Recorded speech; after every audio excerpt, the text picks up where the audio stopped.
অনেক, এজন্যই তো আমার আমার তকদিরে নাই। আমি এটাই, বাট ইচ্ছা আছে।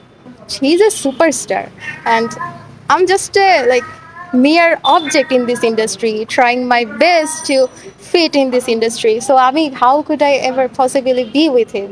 এটা তো মডেলিং এ আসলে আসার জার্নিটা হচ্ছে, প্রথমত আমি খুব ছবি তুলতাম, র্যান্ডম ফটোগ্রাফার দিয়ে ছবি তুলতাম। দেন ওরা আমার ফটো বিভিন্ন ব্র্যান্ডের বা বিভিন্ন হাউজিং এ রেফার করে আমার পিকগুলা। তারপরে ওই হাউস থেকে আসলে ডাক আসে, এরপরে হায়ার করে দেন হচ্ছে আস্তে আস্তে ক্লোদিং শ্যুটগুলো ওইগুলো করা হয়েছে। মডেলিংয়ে আসার আসলে আমার মেইন যে চ্যালেঞ্জটা ছিল আমার হেলথ অ্যান্ড আমার স্বাস্থ্য। ছোটোবেলা থেকে আমি অনেক বেশি বুলি হয়ে আসছি স্কুল লাইফ থেকে, because of my health. And অনেকেই অনেক ধরনের কথা বলতো যে তুমি অনেক ফ্যাটি, তোমাকে দিয়ে এসব সম্ভব না। কিন্তু আমি ছোটোবেলা থেকে আসলে মিডিয়া জগৎটাকে খুব একটা পবিত্র স্থান, অনেকে বলবে যে পবিত্র স্থান কেন হ্যান ত্যান, বাট আমি ছোটোবেলা থেকে এই ইন্ডাস্ট্রিটাকে অনেক বেশি রেসপেক্ট করি এবং সেই জায়গা থেকে অনেকে আমাকে বলতো যে তুমি আসলে পারফেক্টলি কখনোই এই ইন্ডাস্ট্রিতে আসবে না। এবং সেই চ্যালেঞ্জটাকে আমি আসলে অ্যাকসেপ্ট করি এবং সেখান থেকে আমার জার্নি শুরু, সেখান থেকে আমার অ্যাম্বিশন শুরু। আমি কমাতে পেরেছি, আগে আরও বেশি মোটা ছিলাম এবং day by day I will maintain myself for sure. হ্যাঁ অবশ্যই, বোলিংয়ের ব্যাপারটা, বোলিং থেকেই তো আমার আসলে এই মডেলিংটাকে একটা কি বলবো, একটা একটা একটা জিনিস হিসেবে আঁকড়ে ধরা, একটা ফেথ হিসাবে আঁকড়ে ধরা। তাহলে আমি হয়তো বা মডেলিংয়েও আসতাম। ত্যাগ স্বীকার করতে, আপনি যদি বলেন ত্যাগ স্বীকার করতে অন্য ধরনের কথা, তাহলে আমি বলবো জিনিসটা একদমই ভুয়া, একদমই মিথ্যা কথা। কারণ হার্ড ওয়ার্কিংয়ের উপর কোনো কথা নাই।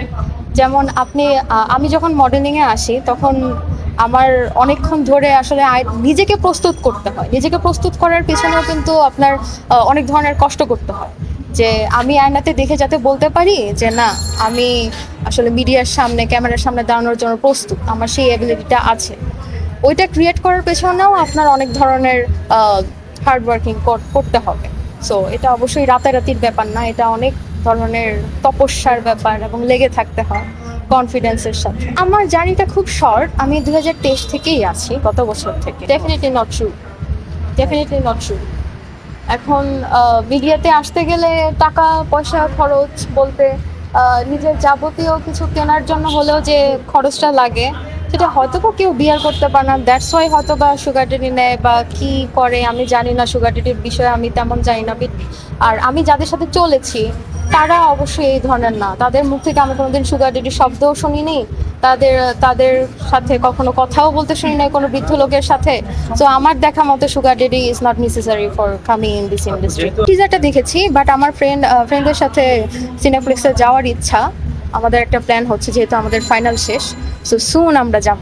টিজারটা তো অবশ্যই অসাধারণ। বাংলাদেশের এত শর্ট বাজেটে এত একটা কামাল করে দেওয়ার মতো টিজার আসলে আমরা যে দিতে পেরেছি এটাই অনেক। যেমন অনেকে বলে যে 200 কোটি 300 কোটি, কারণ আমাদের সেই ক্ষেত্রে তুফানের বাজেট কিন্তু অনেক কম। সেই ক্ষেত্রে যে টিজারটা আসছে দর্শকের মন যে কেড়ে নিয়েছে এবং দ্যাট ওয়াজ ফ্যান্টাস্টিক। অবশ্যই ইচ্ছা আছে, যদি তকদিরে লেখা থাকে। সে ডিমান্ড যত বাড়ে তত আসলে বাইরের দেশে কাজ, কোলাবোরেশনটা এখানে কিন্তু কোলাবোরেশনটা ফ্যাক্ট, এখন কিন্তু নায়িকা ফ্যাক্ট না।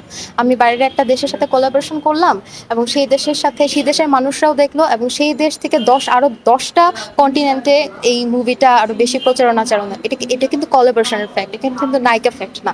আমি যতটুকু আর কি।